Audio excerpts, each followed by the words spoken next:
The Merriam-Webster dictionary defines coherence as the integration of diverse elements, relationships, or values. Generally, when we think of coherence, the terms making sense, sticking together, and connecting come to mind. Coherence is not alignment, and it's not really structure. We're going to look at thought leaders Fullan and Quinn, and they suggest that coherence consists of the shared depth of understanding about the purpose and the nature of the work. Coherence, then, is what is in the minds and actions of people individually and especially collectively. Thought leaders Michael Fullan and Joanne Quinn believe that the way to achieve greater coherence in school communities is through purposeful interaction and action, working on capacity, clarity, precision of practice, transparency, monitoring of progress, and continuous correction. In their work around the globe, Fullan and Quinn surveyed educators as to the issues they are facing. The responses of those educators may not be all that surprising. Their top responses actually can be categorized into either confusion or overload. Some of the ways that confusion and overload were expressed include initiative fatigue, ad hoc projects, arbitrary top-down policies, compliance-oriented bureaucratization, silos, fiefdoms everywhere, confusion, and distrust and demoralization. It seems, sadly, that the more system leaders try to correct these types of problems, the worse they seem to get. Author and thought leader Daniel Pink has shown through his research that the carrots and sticks really works only for mechanical tasks and not for things that require ingenuity and commitment. Basically, you cannot achieve coherence by just issuing decrees. As a result of their work, Fullan and Quinn have created a coherence framework that is composed of 4 essential components that work together and need to be addressed simultaneously and continually. They actually have created a framework that's based on focusing direction, cultivating collaborative cultures, deepening learning, and securing accountability. In this presentation, we're going to focus on the first 2, focusing direction and cultivating collaborative cultures. The illustration on this slide provides an overview of the 4 essential components. Note the placement of leadership at the center, which suggests leadership is at the core. Leaders working in partnership with others determine how to combine the 4 components to meet the unique need of any context. Fullan and Quinn emphasize that the framework is dynamic. The whole is greater than the sum of its parts. We're going to delve into the inner workings of each component over this presentation and the next one. But the overall concept is that they must be addressed simultaneously and continually. Each component really serves the other 3. We will link all 4 through effective and ethical leadership. Then the results will be powerful. First driver of the coherence framework is focusing direction. And leaders need to combine the 4 elements of focused direction in the face of competing and complex demands that are faced on a regular basis. This component plays an overriding role because the moral imperative and directional vision are crucial. But you cannot set the direction and then simply pursue it. Focus comes alive through the other drivers, and it is shaped and reshaped by the interactive forces of collaboration, deep learning, and accountable actions. The first element of a focused direction is purpose-driven. Leaders need the ability to develop a shared moral purpose, as well as a pathway for attaining that purpose. For example, the moral imperative could be to focus on deep learning for all children. That sounds simple enough. However, having a moral imperative does not mean much if you're not getting anywhere, and often educators lose heart in the absence of progress. In many situations, the constant overload and fragmentation overwhelm the moral purpose, and the leader's challenge is to turn chaos into focus. Thought leaders Hargraves, Boyle, and Harris call this dreaming with determination. Leaders must first understand their own moral purpose and be able to lean on character and leader virtues and values, such as persistence, emotional intelligence, and resilience. This self-knowledge is essential because a leader's moral purpose will be reflected in his or her decisions and actions. Take a moment right now to pause and think about your own moral imperative. Ask yourself the following questions on this slide. What is your moral imperative? What actions do you take to realize this moral imperative? And how could you help others to clarify their moral imperative? Michael Fullan suggests that fostering moral imperative in others is not about giving inspirational speeches. Effective leaders can foster moral purpose when they build relationships, even with those who disagree or are skeptical or even cynical. There might be a few of those. Effective leaders foster moral purpose when they listen and understand to the perspective of others, when they demonstrate respect for all, when they create conditions to connect others around that purpose, and when they examine with the staff the evidence of progress. Great leaders make purpose part of the organization's DNA, and by working together, there's a deeper understanding, common language, and deeper commitments. All of these are developed.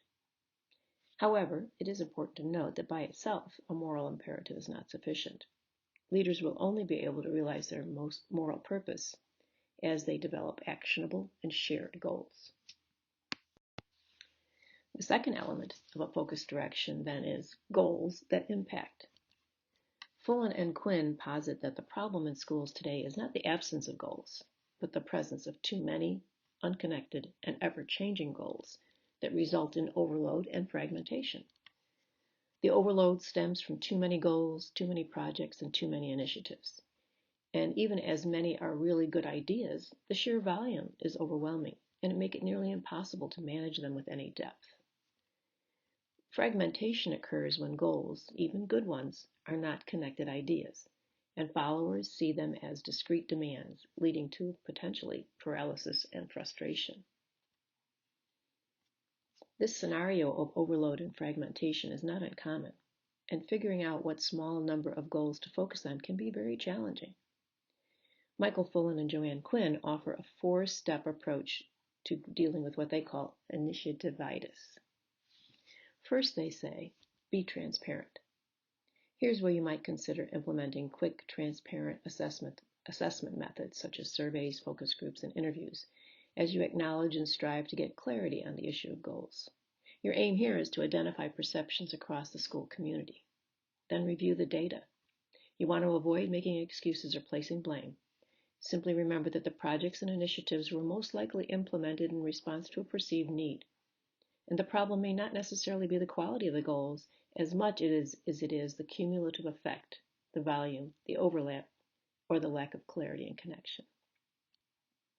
Next, you want to focus on building a collaborative approach. Wise leaders understand that finding solutions to complex problems requires the intelligence and talents of everyone. In this step, a leader will create a small but representative task team to strategize a plan and provide leadership. The senior leadership team needs to develop a common language and an approach that can be sustained and communicated consistently across the school community. Everyone needs to feel they have a place in the process. Next, the leader wants to develop a clear strategy for reducing, reframing, and removing the clutter and overload. Now, this might be as simple as taking all the current initiatives, putting them on sticky notes all over a wall, and then physically examining where you can reduce or cluster them. In terms of reducing, Fullan and Quinn warn against simply trying to realign things into a new picture of the old way. They really urge us to start with student learning. Keep that at the core. What do we want for our students? Not how do we implement this new program. Then identify an umbrella focus that captures this vision. For example, something like 21st century learning, or perhaps literate learners, or college career readiness. Then, name 2 or 3 ambitious goals that will support the pursuit of that vision. Next, develop a strategy for achieving the goals and identify the needed supports. You don't want to try to fit all the current programs and initiatives under the new goals. You do want to identify what's needed, and you do want to determine fit. Next, you want to look at reframing. You want to reframe the connections between goals to overcome the fragmentation, and you want to develop a coherent picture, visually and in words, of all the pieces and how they connect. You'll then move on to removing distractors. This is where you want to identify time wasters and inefficiencies, management issues that take time away from the learning focus. Here, we want to give leaders permission to say no to the multiple multitude of requests that bombard schools and districts. We also want to avoid those shiny objects and alluring possibilities. Now note that distractors can be useful and even effective projects or initiatives or supports. The key is to consider if it may be a great innovation, but perhaps just not at this point in time. You want to also cultivate engagement. Here is where Fullan and Quinn emphasize the need to communicate often and listen even more. They urge you to avoid over-reliance on print or digital media. They really see a value in engaging all groups with the goals and allow for rich conversations so you can develop deep meaning. You can always follow up with social media to reinforce face-to-face discussions. It's also important to build opportunities to check in with all your groups regularly. You can even begin large meetings by articulating the goals and the strategy and then asking everyone as we start what's going well. What do we need to be worrying about or taking action on? The key is to continue to provide an authentic forum for consistent and meaningful conversations to reinforce common language and understanding and ultimately build ownership. Now, once the purpose and goals have been identified, it is critical that everyone perceive a clear strategy for achieving them and to be able to see their part in the strategy. Clarity is rather subjective. We need to know, is it clear in people's minds? Is it clear in their actions? Can people talk the walk with ease and specificity? Fullan and Quinn define coherence as a shift in a shared mindset. Alignment on paper does not generate clarity, but new cultures do. For example, you can use the steps on the previous slide to create a set of goals and a strategy that's clearly aligned on paper.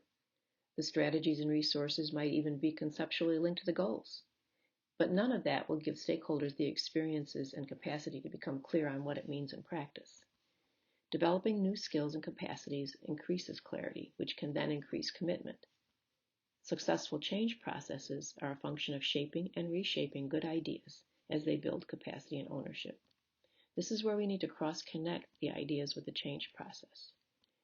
Coherence becomes a function of the interplay between the growing explicitness of the idea and the change of the culture.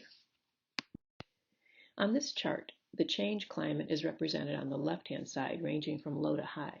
This describes the degree to which a culture supports change by fostering trust, non-judgmentalism, leadership, innovation, and even collaboration. Across, we see a range of explicitness. This describes the degree of explicitness of the strategy, including the precision of the goals, the clarity of the strategy, the use of the data, and supports. So let's explore these four combinations. Let's look first, starting with the upper left-hand quadrant and superficiality. Low explicitness and a good climate. In this state, people are getting along but not accomplishing much. If the strategy for improvement is not precise, actionable, and clear, we tend to see some activity, but at very superficial levels. In the lower left-hand quadrant, inertia is where we find perhaps innovative teachers, but they receive little feedback on their ideas, and their ideas are not shared with others.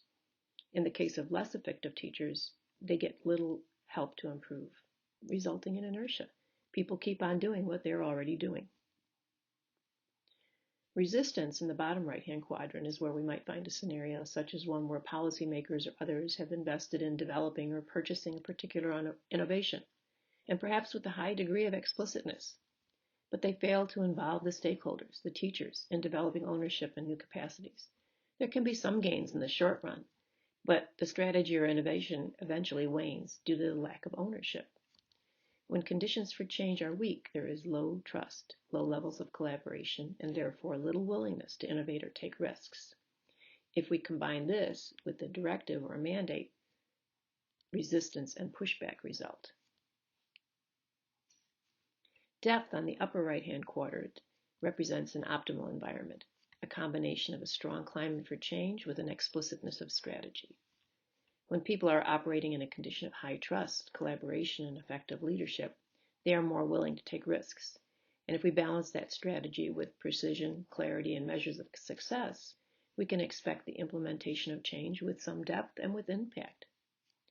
Fullan and Quinn propose that school organizations need to find this intersection if they are to set and sustain a new direction and create conditions to support growth. A significant number of thought leaders have stated that change is a process, not an event, and leaders are crucial in creating action, establishing enabling conditions, and shaping a pathway for change. The ultimate question is, how do we help people through the change process and get greater coherence at the same time? Fullan and Quinn state that the challenges of shifting practice is compounded by the factors of confidence and competence. People often lack the confidence to take the leap, and some may not even possess the necessary skill for competence. So how do we support others to shift their practice? Well, Fullan and Quinn suggest that we foster clarity of purpose and specificity, support early adopters and learn from their experiences, build the capacity of others with needed support, create a culture of collaboration, and of course recognize and celebrate successes along the way. Directional vision emerges from working in partnership to develop a shared purpose and a vision. By engaging in continuous collaborative conversations that build shared language, knowledge, and expectations. For leaders, it's not about prescribing every nuance of the journey, but it is about setting the overarching direction and establishing the enabling conditions that will foster growth and innovation. Focused innovation is the catalyst for shifting practices, and it can come from anywhere in the organization. Strong leaders, confident leaders, seek out early innovations and support them. They invite innovation and make it okay to make mistakes. They recognize early attempts and learn from them. Effective leaders set the directional vision, allow experimentation, and put mechanisms in place for learning from the early work. And then they establish ways to share promising approaches across the entire organization. Diffusion of next practice. This is where leaders need to share promising practices strategically.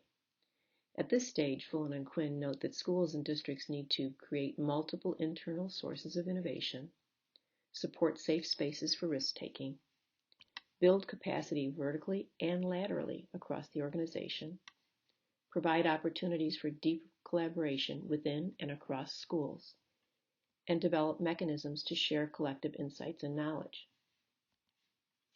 When we look at sustained cycles of innovation, we have to recognize that once positive change gets moving, the challenge is how to sustain that movement.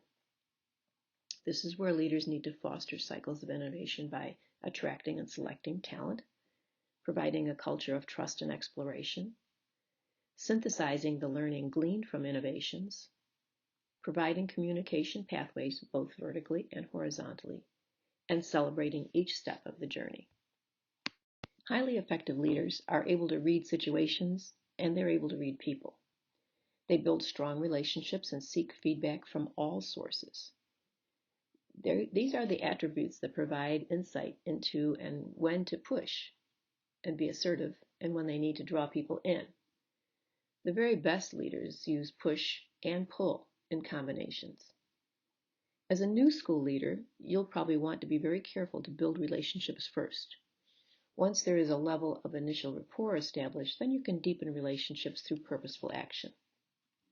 Principals and team leaders are able to use the push-pull as they use teams as a lever for improvement, first through clear directional vision, then enabling conditions, forums for meaningful interaction, and capacity building. I'd like to pause at this point and take a look at how this all comes together in action. The link provided here on this page will take you to meet Michelle Pinchot, the school leader at Peters Elementary School. Successful change leaders are intentional in developing relationships, in developing shared understandings, and they are very, very intentional about mutual accountability, both vertically at every level of the organization and horizontally across schools, departments, and divisions. The catalyst is mobilizing meaningful collaborative work and learning from that work. As groups go deeper into solution finding, they become clearer about purpose and strengthen the commitment to goals. Focused vertical and lateral interaction can, over time, foster shared coherence. The York School District in Ontario, Canada, provides an example of how clear purpose and goals, explicit strategy, and change leadership led to coherence. The York region's overarching purpose was literacy, defined broadly to include cultivating critical thinking, problem solving, and communication across all grades and content areas. The goal was sustained relentlessly for 10 years and augmented by the use of assessment data and instructional strategies. Every staff member could see his or her place in the goal. A literacy collaborative was established as a key lever for capacity building. Leadership teams from every school, composed of the principal and 3 to 7 teachers, met face-to-face 4 times a year to build internal capacity and connect with school teams and broader district strategy. Continuous interaction and learning vertically and laterally across the district helped to develop a common language and a knowledge base about literacy and change. This evolved, of course, into talking the walk, when any member of the district could articulate the goals and strategy of the school and connect it to the district in a meaningful way.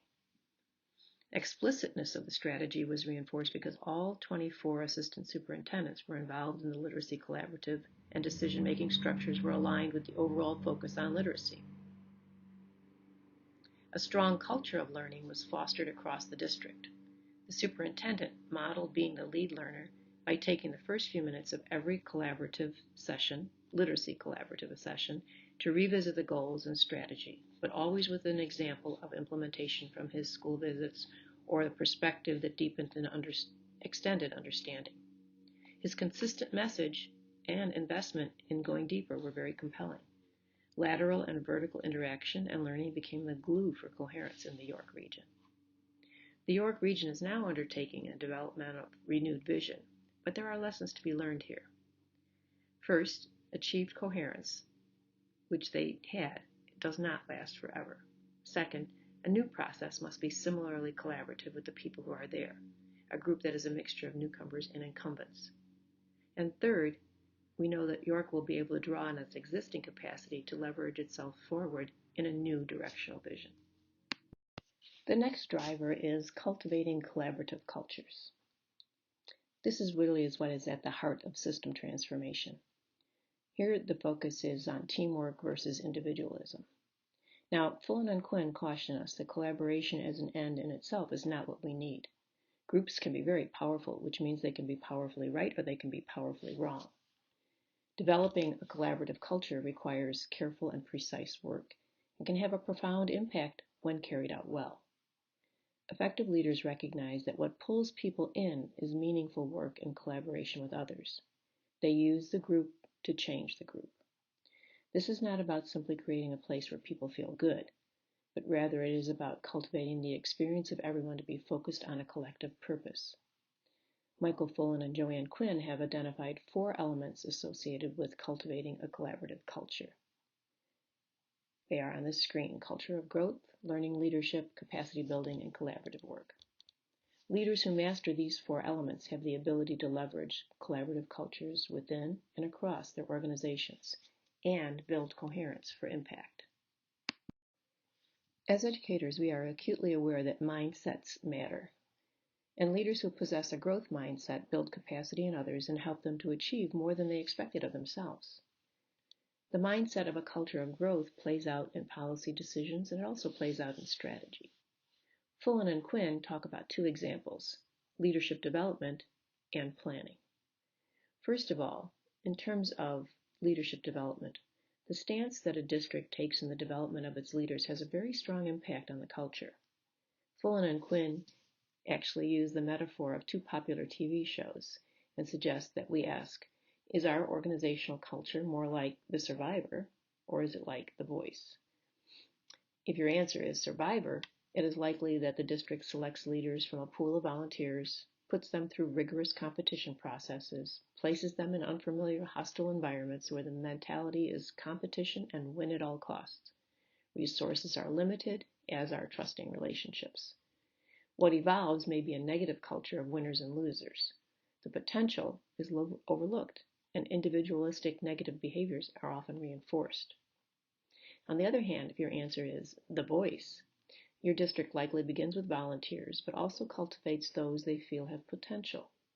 They use a selection process to enhance the natural talents of candidates by providing expert mentors, coaching, and resources, while incorporating authentic performance tasks. The results can be that skills are enhanced, confidence is increased, and a culture of collaboration emerges. So how does all this translate to schools and districts? Well, when districts and schools believe that the solution will come from hiring external individuals, they send a message that the current staff is not up to the task, which then creates a deficit culture, which can be apathetic or even demoralizing. It may even suggest that the current staff are part of the problem, not part of the solution. Now, this stance can be a missed opportunity to build the collective talent, intelligence, and expertise to leverage a collaborative culture. When an organization values the talent and expertise of its people, it creates leadership development strategies, and its primary selection pool is drawn from within and then augmented by external hires as needed. Next, we can turn to planning. Let's consider two alternative approaches for creating a plan and the impact of each on a district's culture. Let's say District A recognizes that the status quo will not allow them to sustain current levels of success. So they engage a prestigious consulting firm to recommend a plan. The firm prepares and presents a 40-page blueprint for action. On the other hand, District B recognizes that the status quo will not allow them to sustain current levels of success. So they select a task team of 8 skilled principals and 4 leaders from other levels to form a task team. Their mandate is to provide a plan for moving forward in the district. The team is given time to engage in deep dialogue with each other and with various groups in the district. The team is given resources to connect with external experts and researchers, and the team is given opportunity to visit external exemplar districts. The task team then presents a strategy plan of action. Now let's consider the impact of each of these approaches. District A's strategy sends the message that we don't think our people have the expertise to find solutions, and we think the best ideas are outside our organization.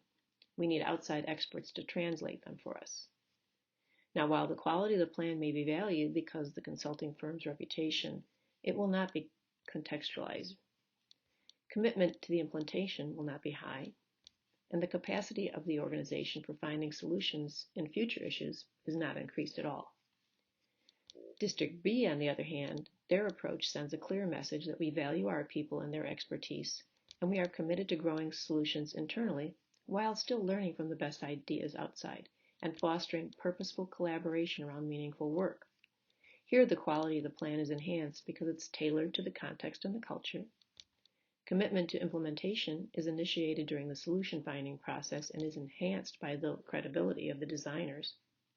And the capacity of the organization to approach and solve future issues is greatly increased. Principals need to become lead learners. Lead learners build professional capital across their organization by modeling learning, shaping the culture, and maximizing the impact on learning. In terms of modeling learning, Robinson, Lloyd, and Rowe conducted research on the impact of school principals on student achievement. They found the most significant factor, in fact, it was twice as powerful as any other factor, was the degree to which the principal participated as a learner with the staff in helping to move the school forward. In other words, lead learning. Lead learners don't simply send others off to learn, but they actively participate with them as learning partners. Because they are immersed in the action and tuned into learning, they develop a learning culture. Principals that do not take a lead learner stance may gain years of experience, but not necessarily the knowledge and skill needed to apply deeply. Shaping the culture is another piece. Lead learners orchestrate structures and processes to create an environment that anticipates and works collaboratively on changes and innovations.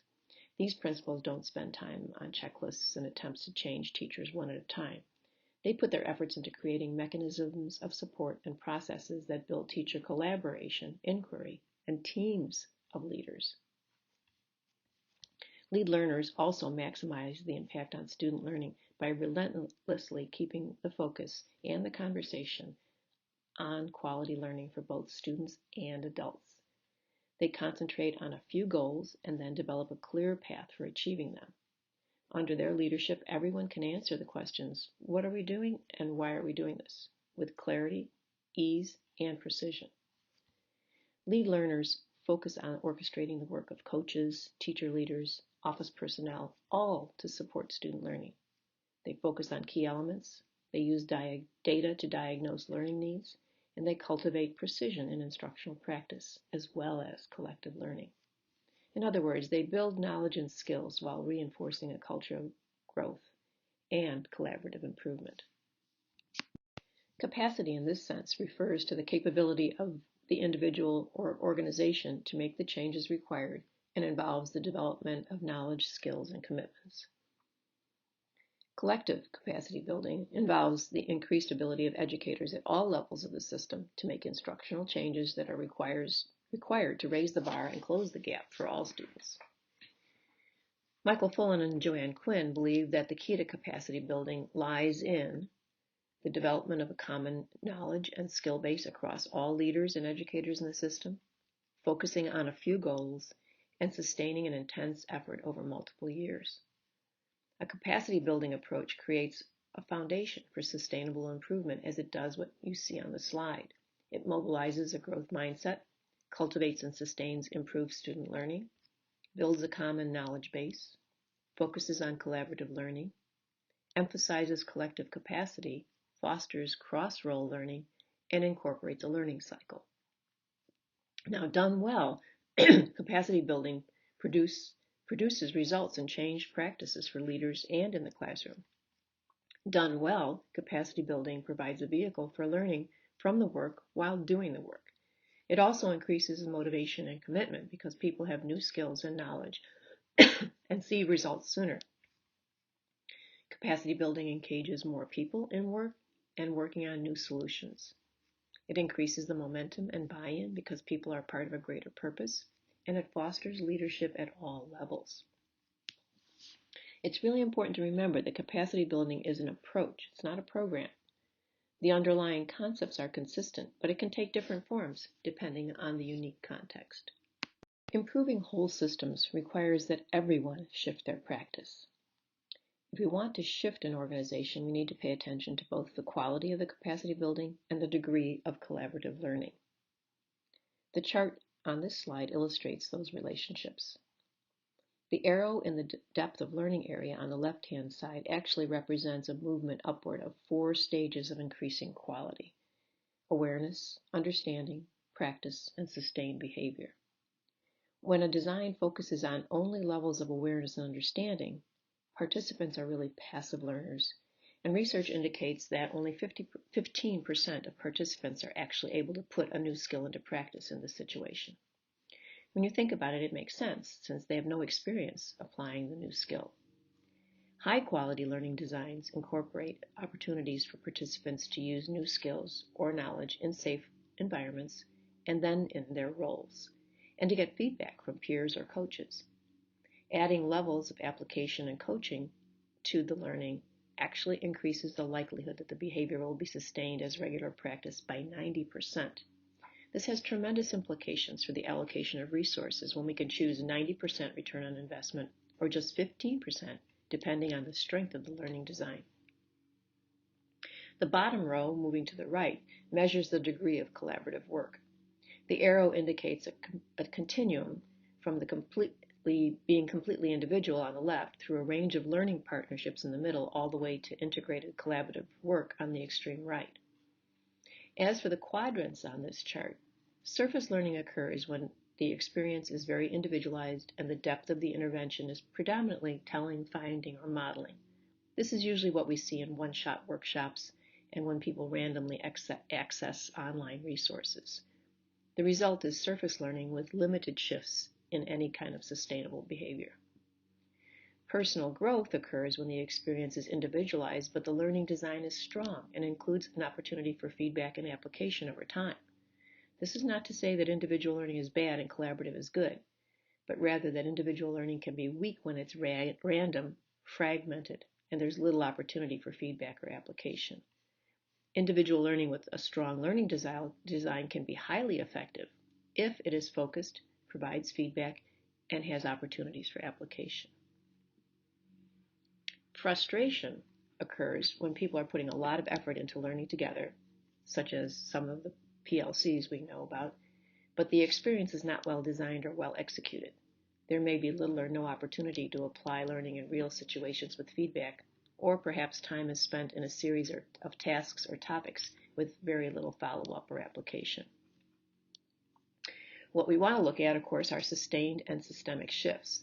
These occur when there are strong collaborative work structures combined with a good learning design. Learning is sustained and explored in depth with opportunities for application. Coaches, mentors, and peers stimulate learning and provide timely feedback. Examples of this may include the focused use of collaborative inquiry models, learning labs, or even work-based learning teams. The bottom line here is that if leaders want to shift school, district, or system practices, they have to have a strong learning design and deep collaborative work.